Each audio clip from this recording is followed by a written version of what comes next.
In this channel, you will be getting all English information. Today, our first topic would be part of speech. And first of all, you should know कि आपको अगर कोई भी language सीखनी है तो उसका पार्ट ऑफ स्पीच आपको पता होना चाहिए। जैसे इंग्लिश आज के टाइम पे लोगों के लिए बहुत एक चैलेंज बना हुआ है।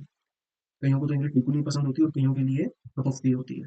जैसे मैंने कप ऑफ टी बोला तो इट मीन्स कि उनका बायां खरीद होता है, जैसे हिंदी में बोले तो इंग्लिश सीखने के लिए कुछ वर्ड्स यूज़ किए जाते हैं जो सबसे पहला बेसिक स्टेप्स होते हैं, उनको पार्ट ऑफ स्पीच के नाम से हम जानते हैं, जो कि हम स्टार्ट करने जा रहे हैं। तो स्टार्ट करते हैं अभी। पार्ट ऑफ स्पीच में सबसे पहला पार्ट आता है नाउन का।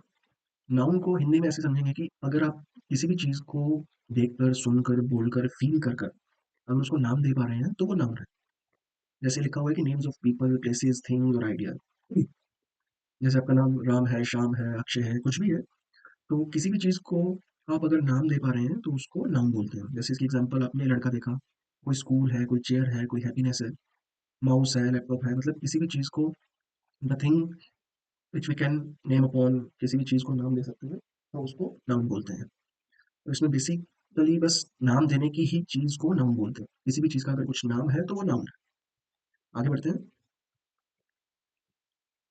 अगला पार्ट है पार्ट ऑफ स्पीच में प्रोनाउन। प्रोनाउन का मतलब होता है कि प्रोनाउन को आप ऐसे पढ़िए, प्रो प्लस नाउन। नाउन से पहले आने या नाउन के लिए आने वाले पार्ट को हम प्रोनाउन कहते हैं। प्रोनाउन का मतलब ये होता है कि किसी भी नाउन के रिपीटिशन को अवॉइड करने के लिए हम प्रोनाउन यूज करते हैं। प्रोनाउन का जैसे लिखा हुआ है कि replace nouns to avoid repetition.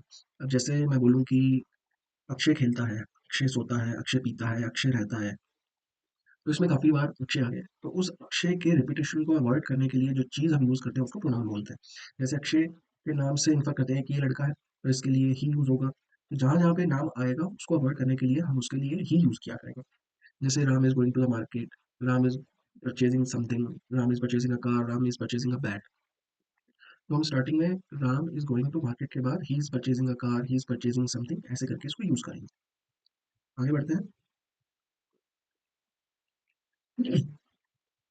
पहला पार्ट है वर्ब्स। वर्ब का मतलब होता है कि शो एक्शन और स्टेट ऑफ बीइंग। मतलब वर्ब को हिंदी में क्रिया के नाम से जाना जाता है कि मतलब कोई एक्शन हो रहा है या कर रहे हैं। जैसे एग्जांपल दिए हुए हैं, run, jump, think, is, are, ही है, कर रहे हैं, जा रहे हैं, बैठ रहे हैं, मतलब कोई भी अगर एक्शन आप कर रहे हो उसको वर्ब बोला जाता है। अगला पार्ट है हमारा adjective. Adjective is nothing, it is you, it is being used as a describing of nouns और प्रोनाउन। आपने कोई भी नाउन या प्रोनाउन को डिस्क्राइब करने के लिए कि वो मतलब एक्चुअल में क्या है। जैसे कोई बैट है, बैट इज अ नाउन। वो नाउन बड़ा है, छोटा है, काला है, सफेद है, लाल है, तो मतलब इस तरह से हम पर्टिकुलर नाउन या प्रोनाउन को डिस्क्राइब करने के लिए जो चीज यूज करते हैं उसको एडजेक्टिव बोलते हैं। अगला पार्ट आ जाएगा एडवर्ब्स। एडवर्ब्स का मतलब ये होता है कि आपने जो वर्ब, एडजेक्टिव और अदर कोई एडवर्ब को आप डिस्क्राइब कर रहे हो तो उसको एडवर्ब बोलते हैं। ये किसी वर्ब के लिए यूज किया जाता है, मतलब वर्ब को एम्पलीफाई करता है, बढ़ाता है। जैसे मतलब अक्षय क्रिकेट खेल रहा है, तो हम अगर ये बोलना चाहें कि अक्षय इज प्लेइंग वेल, तो well would be the adverb for playing the verb. तो प्लेइंग आ गया वर्ब, और वर्ब को एम्पलीफाई या उसको थोड़ा और डिस्क्राइब करने के लिए जो हमने चीज यूज करी वेल, तो well would be the adverb. आगे बढ़ते हैं। आगे आ गया है प्रपोजिशन। प्रपोजिशन का मतलब ये होता है कि अगर आपको दो चीज़ें या दो से ज़्यादा की चीज़ों के बीच में कोई रिलेशनशिप दिखाना है तो उसके लिए हम प्रपोजिशन यूज करते हैं। प्रपोजिशन जैसे इन, ऑन, अंडर, बिफोर, आपने जैसे आपके सामने एग्जाम्पल दी हुई। तो इसमें क्या रहता है कि जैसे अगर कोई चीज़, जैसे आपके हाथ में अगर कोई फ़ोन है, तो फ़ोन अगर टेबल के ऊपर पड़ा हुआ है, then you are showing the relationship of phone with your table. You will say that my phone is on table. और आप बोल सकते हैं कि आपके अगर शूज़ हैं, my shoes are in the shoe rack. और जैसे he is coming before time, तो मतलब किसी भी चीज़ का रिलेशनशिप दिखाने के लिए जो चीज़ हम यूज़ करते हैं, जो वर्ड यूज़ करते हैं या पार्ट ऑफ यूज़ करते हैं, उसको प्रेपोजिशन बोलते हैं। आगे बढ़ते हैं हम। कंजंक्शन। कंजंक्शन का मतलब ये होता है कि अगर आपने कोई दो वर्ड्स, फ्रेजेस या दो लाइंस को भी अगर आपने जोड़ना है तो उसकी जगह पे जो यूज किया जाता है उसको कंजंक्शन बोलते हैं। जैसे आपके सामने है एंड, बट और बिकॉज। अगर आपने दो लाइंस या दो से ज्यादा लाइंस को यूज करना है, मतलब जोड़ना है, या किसी पैराग्राफ को एक अच्छा प्रारूप देना है, और मतलब अलग अलग लाइनें लिखते रहेंगे तो उसका मतलब रिलेशनशिप नहीं बन पाएगा। तो दो लाइंस को पूरी को, दो फ्रेजेस को जोड़ने के लिए जिन चीजों का यूज किया जाता है उसे कंजंक्शन बोलते हैं। जैसे एंड। अब अगर दो वर्ड, दो लोगों के नाम है जैसे अक्षय और Shyam. Akshay and Shyam are good friends, they are going to the market, they are coming to the market, they are coming to home, they are playing, like this.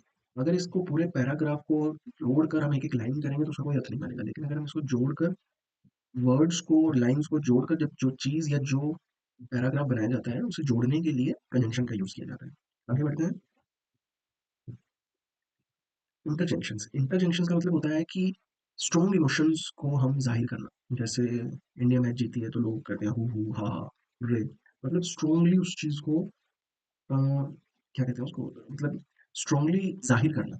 जैसे मतलब अपने इमोशंस को मतलब रोक ना पाना, कुछ हंसी है, कुछ गम का है, मतलब किसी भी तरह का अगर कोई इमोशन को आप जाहिर कर रहे हो तो उसको इंटरजेक्शन बोलते हैं। जैसे कोई हंस रहा है, खेल रहा है, मतलब कोई अच्छी चीज़ या सडनली कोई हो जाता है, तो उस सिचुएशन में जब हम किसी अपने इमोशंस को डिस्क्राइब करते हैं तो उसको इंटरजेक्शन के हिसाब से करते हैं। जैसे एग्जांपल्स वाओ, हो, हे, तो इस तरह के इंटरजेक्शंस हम इंग्लिश में यूज करते हैं।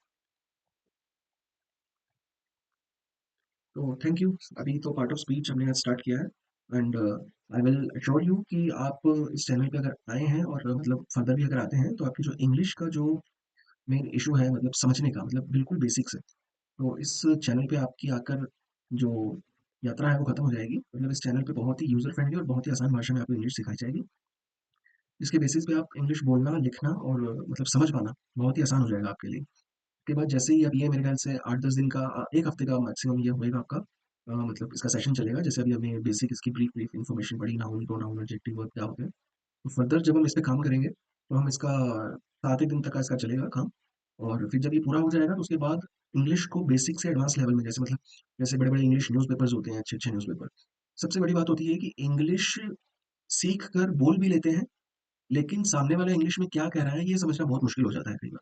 तो उस चीज़ को हम ओवरकम तभी कर पाएंगे जब हम अपने इंग्लिश के बेसिक्स से तैयार होकर बेसिक्स को समझेंगे। और इंग्लिश का बेसिक इतना मतलब मुश्किल भी नहीं है।